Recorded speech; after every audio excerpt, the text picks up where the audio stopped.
Социјалните медиуми, а нерелевантни лица или историчари се официјалната причина за менување на учебникот по историја за 7 оделение. Министерството за образование и наука се демантираше себе си. Пред нешто повеќе од еден месец, Министерството под раководната палка на Јетон Шакирио Дуи реши да го менува учебникот по историја, под оправдание дека до нив пристигнале бројни представки од релевантни лица, за сега да го смени оправданието. Првично тие не откриваа кои се релевантните лица, колку представки пристигнале до нив и за кои содржини од учебникот.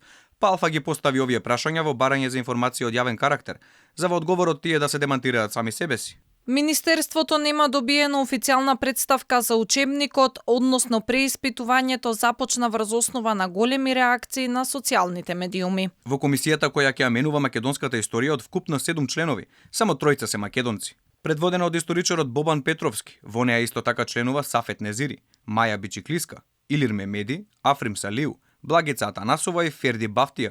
Во МОН ги прашавме за тоа колку овие луѓе ќе заработат од народните пари за да го изменат учебникот, а оттаму го заобиколија директното прашање, велејќи дека ќе добијат еднократен надомест според правилник кој го донесува Министерството.